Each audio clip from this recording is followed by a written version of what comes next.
por tu por ser moderador y también a los participantes, tanto Jorge Torres como Donato Sandoval, son dos amigos que hemos venido trabajando ya desde hace mucho tiempo estos temas. Y básicamente yo me voy a tomar la libertad de poder hablar un poco de la micro y pequeña empresa, porque el tema es de que en los medios de comunicación se están hablando de que la micro y pequeña empresa ¿no? Se ven beneficiadas de los bonos. Y hasta cierto punto eso casi no es cierto y yo me voy a permitir por qué. Este, este nuevo escenario de la pandemia ha desnudado una vez más la precaria organización del Estado ante desastres. Esto ha venido dándonos desde hace mucho tiempo, ¿no? Solo que ahora ya se trata de vida humana, ¿no? Entonces, hay muchos peruanos, ¿no? Somos el primer país en el mundo de contagios y también de muertes. Ha ocasionado también problemas económicos muy serios. Algunos dicen de que solamente nos va a bastar 10 años, el crecer a una tasa de 10% para poder crecer el PBI. Pero si nosotros vemos ¿no? Las cifras, en el 2013 la deuda peruana, la deuda pública era 19% del PBI. El Fondo Monetario Internacional informa que para el 2020 ascendería a 36.5% del PBI y para 2021 37.1% del PBI, la deuda pública. Además, si vemos que para este año el mismo fondo está pronosticando una caída del 30.5% del PBI al fin de año. Entonces, si vemos la deuda, si vemos la caída del PBI, es imposible ¿no? que en el corto plazo vayamos a reactivar la economía muy rápidamente, ¿no? Entonces, nos va a llevar fácilmente casi unos 10 o 20 años poder estar en el límite de equilibrio, ni subir ni bajar, sino en cero, porque si nosotros vemos que las últimas tasas de crecimiento han sido de 2.5, 2%, máximo 4%, y si nosotros vamos a tener una caída de 30.1%, entonces con 4% anual nos va a llegar más o menos casi 8 años, 9 años poder equilibrar a cero, ¿no? Entonces, ese es un primer punto. Un segundo punto es de que nosotros no solo debemos de mirar este problema desde la óptica del gobierno, sino también desde la óptica del problema de nosotros, la sociedad. Estamos muy mal organizados y también la micro y pequeña empresa también no están muy cohesionados dentro de las asociaciones, porque cada uno, ¿no? Queremos intervenir dentro de la educación política y todavía no entendemos qué es una asociación o qué es una asociación de asociaciones, como el Frente Nacional de Gremios de la Micro y Pequeña Empresa lo planteó desde un principio. Desde el 2006 nosotros planteamos de que la única forma de que la micro y pequeña empresa pueda ¿no? salir al mercado externo o defender su mercado interno es a través de una asociación. Nosotros propusimos la asociación como estrategia para competir en el mundo, pero nadie lo entendió, ni siquiera los mismos micros y pequeños empresarios, porque cada uno lamentablemente tiende a hacer su propio esfuerzo para poder competir. Siempre buscamos al gobierno para ver en qué nos puede ayudar, como cuando el gobierno lamentablemente no lo hace, ni el gobierno nacional, ni el gobierno local, porque están peleados. Entonces, ese es un segundo punto de que al ver que nosotros, los micro y pequeños empresarios, no nos asociamos en gremios más grandes, ¿quién saca provecho de eso? La Sociedad Nacional de Industria, la COFIEP, la Cámara de Comercio, ADI, que ellos sí están cohesionados, sí están asociados y aprovechan, ¿no? el problema MIPE para que ellos retomen todos sus intereses y haga de que los fondos vayan para ese lado y no para el pequeño o micro pequeño empresario, tanto urbano como rural. Entonces, ¿qué podemos hacer para contrarrestar esa arremetida de los grandes gremios ¿no? Porque ellos dicen que nosotros somos los beneficiarios, pero nosotros no nos hemos beneficiado absolutamente de nada. Vamos a empezar por qué. Dice, debe de quedar claro, esta pandemia debe de quedar claro la importancia del rol del Estado, por ejemplo. Sin el Estado no hubiésemos podido hasta ahorita sobrevivir. Entonces el Estado tiene un rol principal, ha tenido un rol principal en esta pandemia y ha debido tener un rol principal en otras pandemias también. En Ica, por ejemplo, fue el Estado. Entonces, un segundo punto importante que debemos ver es que las empresas públicas o el sector privado de los medianos y grandes empresarios no han sido capaces por sí solos dar solución a sus propios problemas económicos y mucho menos a los problemas nacionales. Más bien vienen usufructuando los recursos del Estado para sus propios intereses. Eso, los dos primeros puntos interesantes que podemos ver. Dice, en el Perú hay leyes, hay más de 30.000 leyes y hay más de 600.000 regulaciones vigentes.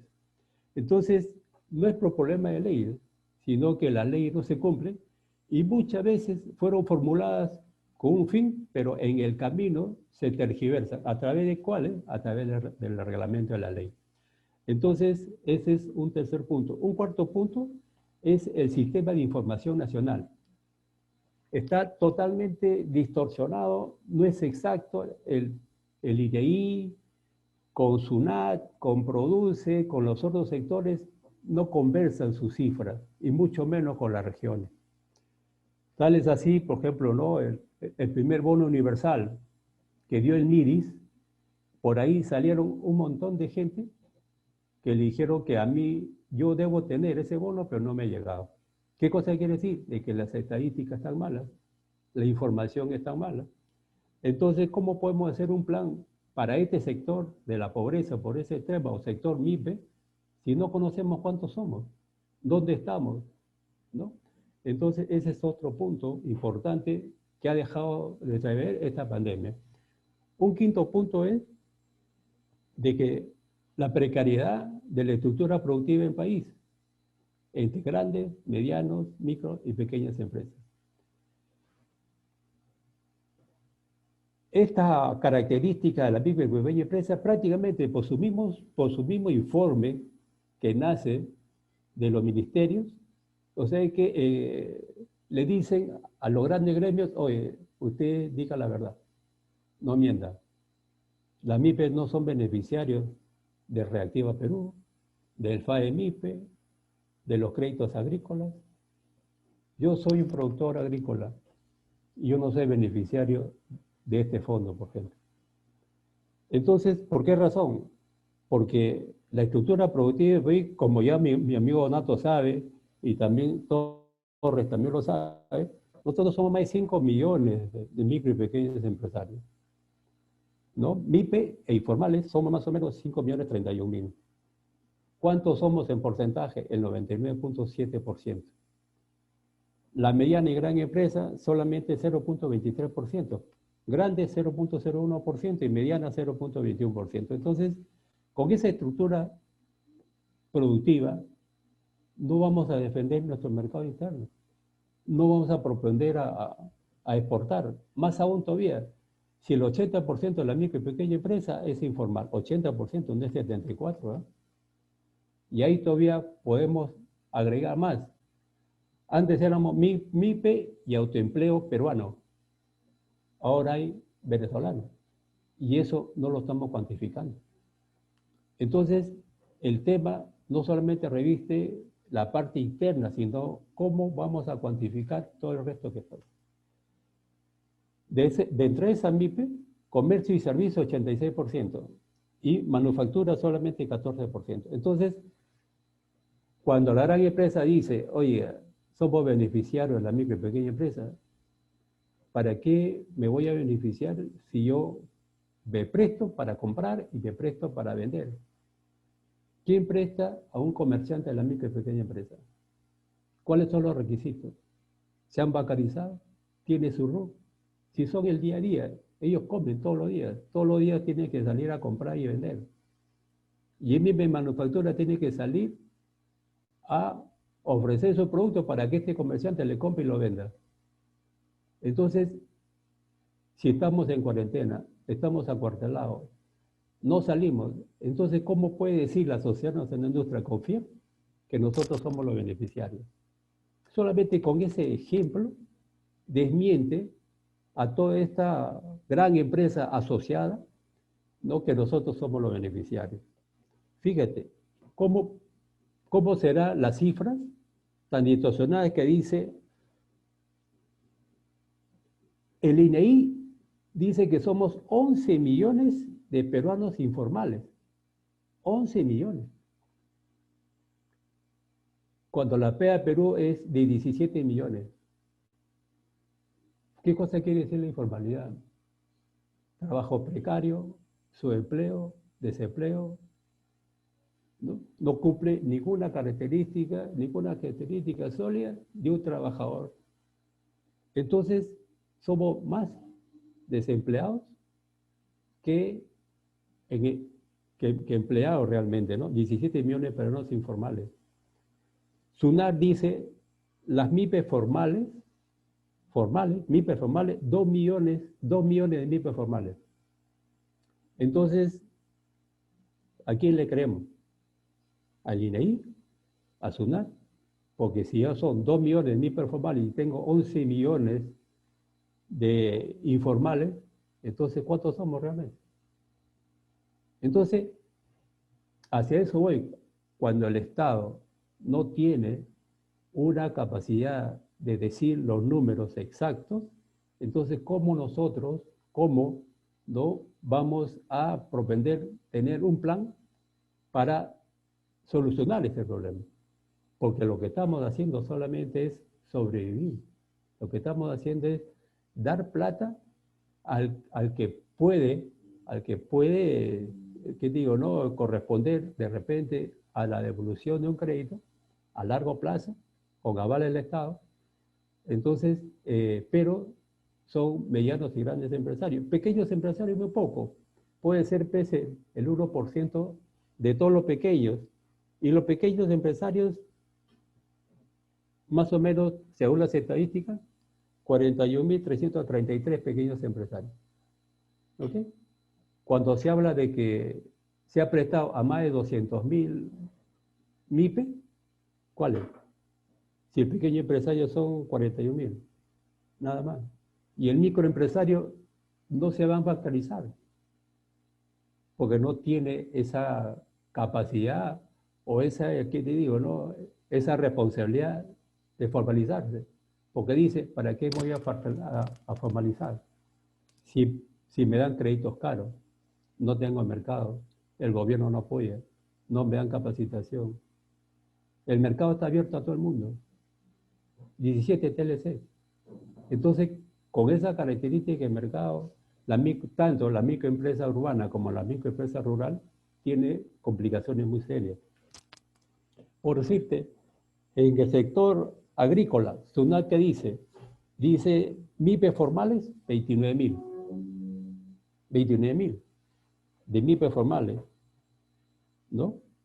Entonces, ellos mismos se contradicen. Si son 2 millones aproximados de MIPE formales, entonces, agricultura, 29 millones. Cuando todos sabemos que el INEI del censo de 2015 dice 2 millones de pequeños y medianos agricultores. En 2015, INEI. Y SUNAT dice 29.000 solamente MIPE formales. Quiere decir de que si nosotros, la MIPE agrícola, somos más informales que formales, entonces, ¿a dónde ha ido el crédito? ¿A la MIPE formal? ¿A la MIPE informal? ¿O a la mediana y gran industria? Entonces, estos son cifras de INEI y SUNAT. El Ministerio de Agricultura tiene también sus cifras. Una de mis recomendaciones fue de que las regiones sean los entes de desarrollo territorial en cada una de las regiones. Y cada región debe tener sus estadísticas propias. La suma de todas las estadísticas regionales debe significar las estadísticas nacionales. la suma de todos los planes regionales debe significar el Plan Nacional de Planificación. Pero eso no se hace. Lamentablemente la planificación se hace en el escritorio, de arriba para abajo. Entonces, ahí el tema es un poquito más complicado. También dice, por ejemplo, ¿no? el INEI en el 2015 dice que el 75.7% se dedica a la actividad agrícola. Entonces, entre agrícola y pecuario, el 75% solamente agrícola. Pero ahí también, cuando desglosa agrícola y pecuario, dice el 17.8 es agricultura y el 3.2 y el 3.9 es pecuario. Si tú sumas los dos, son 25. Y él dice que el 75 es agrícola y pecuario. ¿Qué pasó? Máquina de escribir, sumadora, se olvidaron de tipear. Esas son cifras que realmente están publicadas. Dice Conviagro, también dice, el 43.8% de los agricultores producen el 70% de los alimentos del país. Pero estos 70% viven en la pobreza. Ahora, esta cifra de Conviagro, ¿lo hará Conviagro? ¿Lo hará el Ministerio de Agricultura? ¿Lo tomará de las regiones? Es un poquito complicado todos los números, todos los porcentajes. Hasta cierto punto dice, ¿qué hacemos? Por ejemplo, Conviagro también dice, ¿no? Dice, la agricultura familiar contribuye al 83% de la PEA ocupada en el sector agropecuario. 83%. Y el 86% de la producción agrícola y el 69% de la producción agropecuaria. Pero acá viene lo más curioso de Conviagro. Dice, recomienda a Vizcarra la creación del Ministerio de Desarrollo Agrario. Oiga, ¿qué hacemos con el Minagri? Va a haber dos ministerios agrícolas, uno que es Minagri y otro que va a haber el desarrollo agrícola.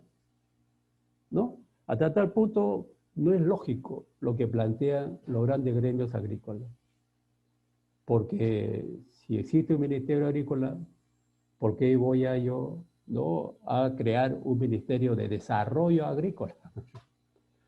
En verdad que es un poco difícil. Por ejemplo, acá dice, ¿no? La producción de la papa. Había tanta papa que solamente el productor de economía familiar agrícola ha perdido. Dice, ¿no? En el 2019 se produjo 5.3 millones de toneladas de papa. 5.3 millones de toneladas de papa. Donde involucran a 711.013 familias. Genera 34 millones de jornales. Dice, si cada jornal yo lo pongo a 30 soles solamente, ¿cuánto entra al mercado, a la demanda? 1.000 millones de soles entra al mercado, solamente por pago de jornal, por la producción de papa.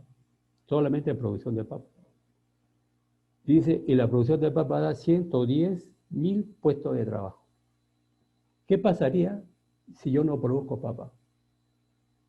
Si no produzco papa, el Estado tiene que importar papa en la misma cantidad de 5.3 millones de papas, de toneladas de papa. Entonces, ¿cuánto costaría? Por ejemplo, en el 2017 se importó papa de los Países Bajos, $855.8 la tonelada.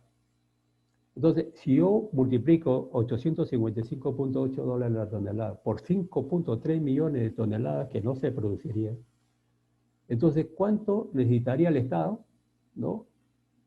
Importar papa? Más o menos 4.000 millones de dólares al año. Eso es lo que hace el productor agrícola de economía familiar en cuanto a la papa. 4.000 millones de dólares. Cuando el productor de papa, lamentablemente, compadre, ¿cuál es su costo de la papa? Acá mi amigo Nato de repente me corrija. Dice 0.25 centavos en la chacra están pagando papa. 0.25 centavos el kilo de papa en chacra. están pagando, cuando su costo de producción es 0,8. Y para que tengan un poquito de utilidad, dice que la papa, el precio ideal en chacra debe estar un sol 20. Entonces, ¿quién es el que gana realmente con este negocio de la papa? El que gana, primeramente, es la población nacional. ¿Por qué? Porque tiene papa barata. ¿Ok? Papa barata, tiene su alimentación asegurada. ¿Quién es el otro que gana? Es el Estado. ¿Por qué? Porque como la demanda se satisface en papa, entonces no le interesa si el productor gana o pierde. ¿Y quién es el tercero que gana?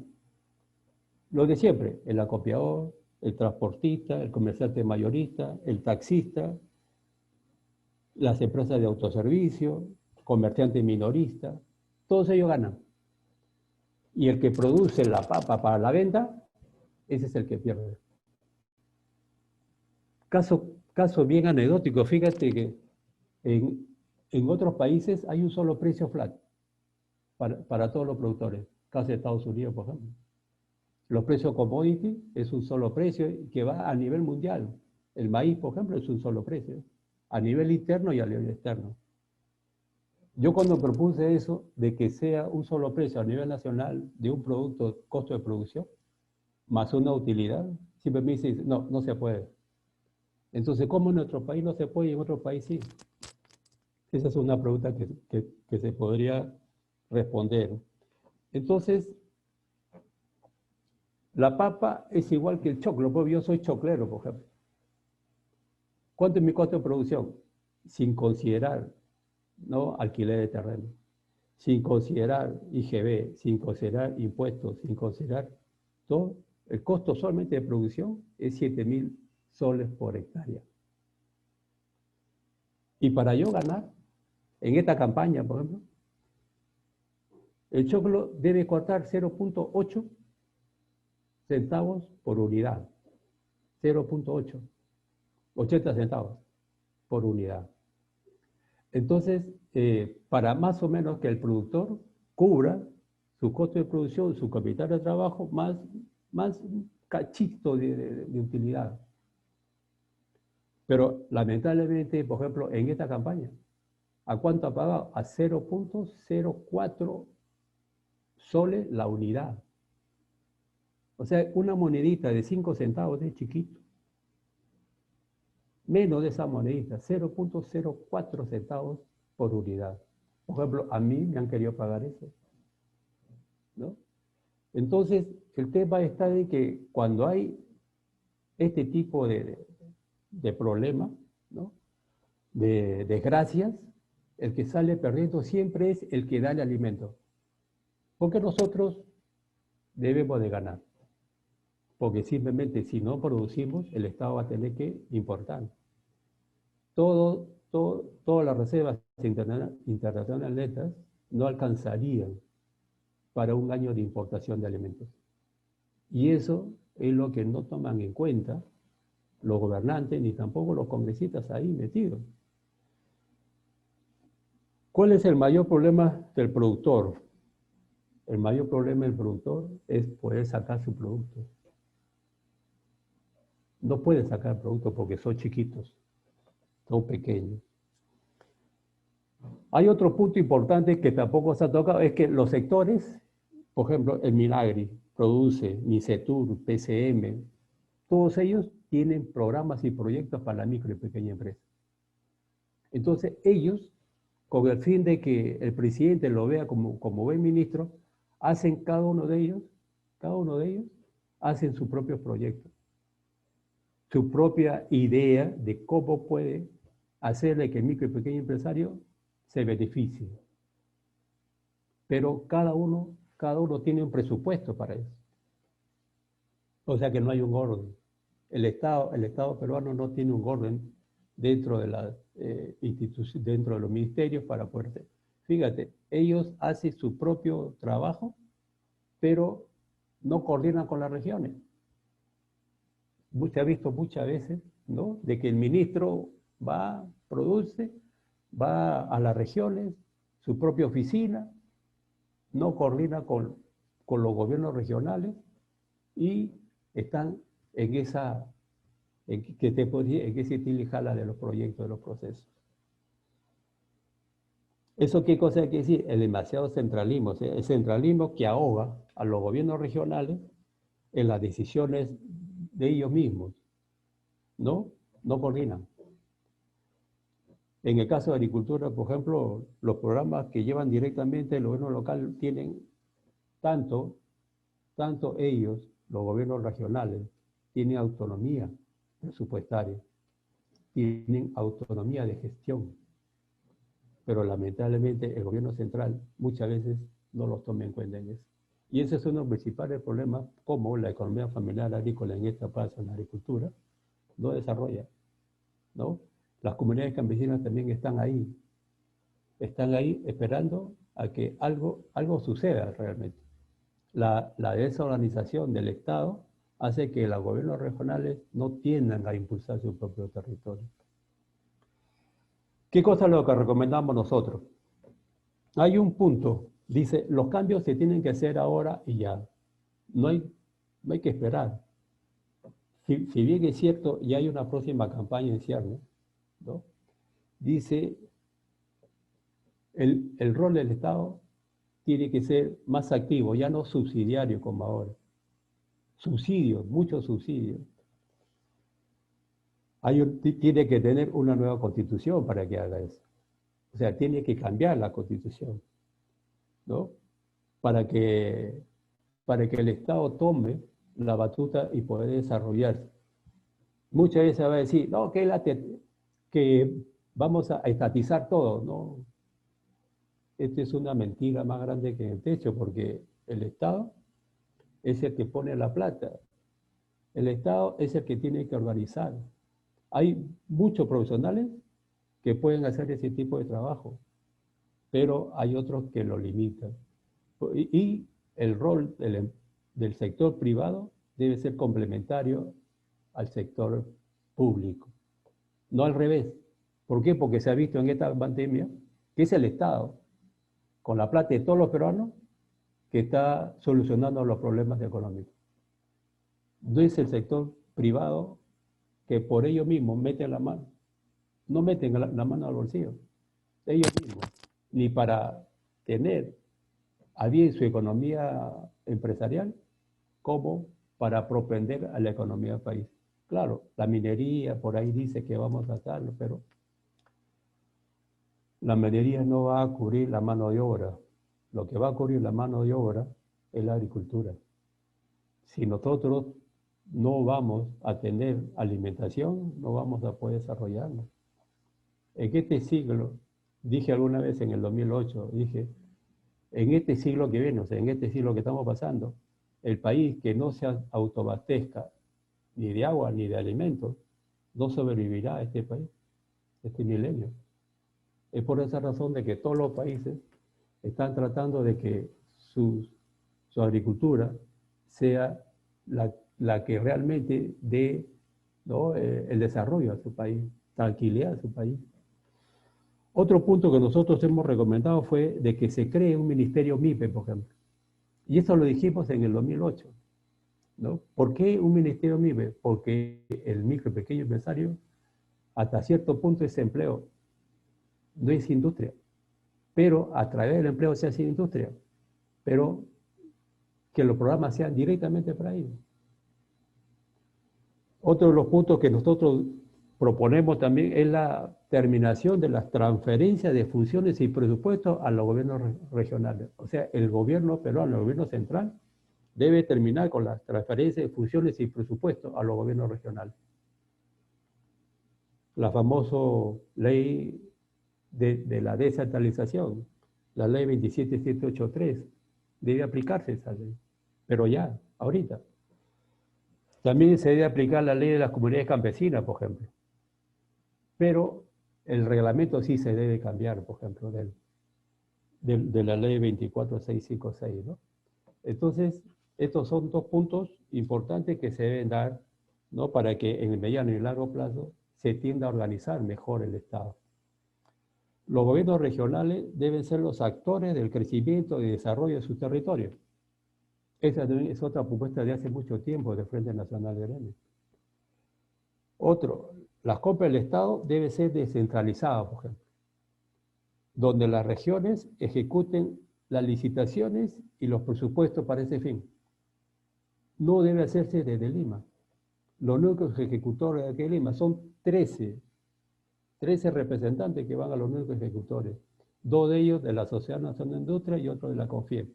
Dime tú, un núcleo ejecutor de la Sociedad Nacional de Industria va a favorecer a los 3 millones de micro y pequeños empresarios.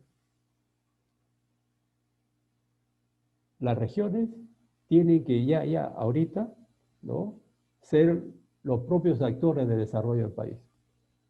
No es al revés. Dice, en emergencia, la producción agrícola de economía familiar, el gobierno regional o el gobierno central debe comprar su producción directamente a la chacra. O debe de organizar una gran empresa que compre la producción de la economía familiar agrícola. No sé si ustedes se acordarán de ENSI. Hubo muchos detractores de esta empresa nacional comercializadora de insumos. Pero esta empresa iba a comprar directamente en los campos y equilibraba hasta cierto punto el precio del mercado. Pero eso fue hace más o menos casi 30 años, ¿cierto? Pero ahora, si esa empresa hubiese estado hasta ahora, hubiese hecho eso. Una sola empresa con más de 3.000, 4.000 trabajadores. Y apoyaba directamente a los campos, tanto en compra y tanto en venta, porque vendía el fertilizante, casi a la par del mercado internacional. No ganábamos nada en eso, pero ahora no, ahora sí se gana. También nosotros proponemos de que ayudar a los agricultores, a la pequeña economía familiar agrícola, en determinar su costo de producción. O sea, ¿cuál es su costo de producción para que a partir de ahí ellos vendan el producto? Otro punto que nosotros proponemos es de que el banco que bancarice a la micro y pequeña empresa sea el Banco de la Nación. ¿Por qué el Banco de la Nación? Porque es el único banco que no puede quebrar. Todos los bancos, cuando están en falencia económica, se declaran en quiebra. Entonces, como se declara en quiebra, el Estado siempre tiene que ir al rescate de esos bancos. Por ejemplo, Banco Latino, por ejemplo, ¿no? Dijo, todo el sistema financiero va a quebrar. Hay que vender los activos Banco Latino, el Estado tiene que comprar. El Estado le compró, pero no se cayó el sistema y ni tampoco se compró la cartera pesada. Por ahí le compró una cartera pesada a precio muy barato. La ley BIPE 30056, que es la última ley, esa ley debe derogarse, porque por esa ley los comités de la micro y pequeña empresa, de la gran empresa, son los que intervienen dentro de los proyectos de la micro y pequeña empresa. Por ejemplo, COPEI es un comité MIPE de la Sociedad Nacional de Industria. Hay una asociación de MIPE que está en la CONFIEP. Entonces, la CONFIEP con ese comité y la Cámara de Comercio con ese comité copan todo el mercado de la micro y pequeña empresa. Todos los proyectos van a la MIPE, pero disfrazados a la gran y mediana empresa. La mediana y gran empresa se disfrazan de MIPE para ser ellos mismos los beneficiarios de estos fondos. Y también nosotros proponemos reponer los bonos MIPE y los bonos gremio. En su tiempo, estos dos bonos fueron muy acertados para la formalización de la micro y pequeña empresa, tanto la MIPE como para los gremios. Entonces, estos bonos MIPE en su tiempo dice que formalizaron a más de 35.000 micros y pequeños empresarios. Los profesionales con estos bonos iban a las empresas a capacitarlos directamente en sus empresas. Y estos bonos nunca se repusieron, más bien le dieron a las universidades para que capaciten a la micro y pequeña empresa. Le dieron a los institutos, a las ONGs, este tipo. Pero lamentablemente hasta ahora adolecemos de esa capacitación que la micro y pequeña empresa sigue pidiendo, solicitando. Otro punto importante es que nosotros también proponemos es que todas las empresas deben pagar sus impuestos. Acá no depende del tamaño y va de acuerdo a lo establecido por la SUNAT. Solamente eso. El MIPE, si paga impuestos, si se formaliza, va a recibir los créditos. Si no paga sus impuestos y no se formaliza, lamentablemente siempre va a pedir plata al Estado para que le compre su producto. Hubo en el APEC de 2008, hubo un chinito muy conocido, Jack Ma. ¿Qué dijo Jack Ma? Pero nadie lo entendió. Jack Ma dijo, el gobierno y los bancos no es la solución, decía él. La solución son los proveedores y sus clientes. ¿Okay? Proveedores y clientes es la solución para el desarrollo de la micro y pequeña empresa, para las empresas. No es el gobierno ni los bancos. Y él tiene razón. Tuvo razón. Porque el gobierno da plata, pero para la mediana y gran empresa. ¿Okay? Y los proveedores, ¿no? Son los que nos piden a nosotros, las MIPES, para vender a nuestros clientes. Entonces, esos dos caminos es lo que debemos de propender, pero nadie lo entiende hasta ahora. En suma, nosotros como Frente Nacional de Gremios siempre hemos propuesto la unidad de los gremios de la micro y pequeña empresa, porque creemos que es la única forma de revertir la poca atención que los gobiernos prestan a los empresarios pymes. Tener una asociación de asociaciones, como el Frente Nacional de Gremios, para tener un poquito más de atención, diga yo, ¿no? De los gobiernos. Aún así, el Frente Nacional de Gremios, a través de las cartas, por ejemplo, ¿no? Hemos enviado una carta al ministro de Agricultura, ¿no? Para que atienda a una asociación que está en Cerro de Pasco, pero hasta ahora no nos dice cuándo lo van a hacer. Es por esa razón de que, le digo, ¿no? El Frente Nacional de Gremios de la Micro y Pequeña Empresa nació para ese fin, para hacer, ¿no? Una voz de los gremios empresariales de la micro y pequeña empresa. Y lo que hasta ahora no se entiende es cómo trabaja una asociación de asociaciones.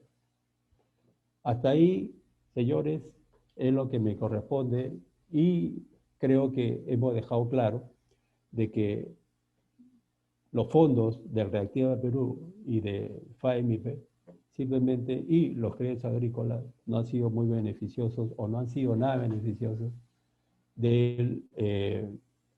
para el desarrollo, el beneficio de la micro y pequeña empresa, y mucho menos la micro y pequeña empresa rural, que como siempre, la microempresa rural o la economía familiar agrícola es la que da el alimento, es el que día a día se preocupa para que el pueblo peruano, especialmente Lima, con 10 millones de habitantes, se alimente, y este micro y pequeño empresario agrícola sea el que siempre pierde, no de ahora, de hace bastante tiempo. Y algunos preguntarán, oye, ¿y por qué lo hace? Porque simplemente es lo único que sabe hacer y por esa razón abusa. Hasta aquí, amigos, y muchas gracias. Y bueno, las preguntas están ahí, el conversatorio vamos a continuar, ¿no? Y si hay otro conversatorio, vamos a seguir analizando un poquito más estos temas. Gracias. Muchas gracias, presidente Oscar Lira. Entonces vamos a ceder la palabra al ingeniero Donato, que va a tratar el tema que ha sido anunciado. Adelante, ingeniero. Muchísimas gracias. Buenas tardes.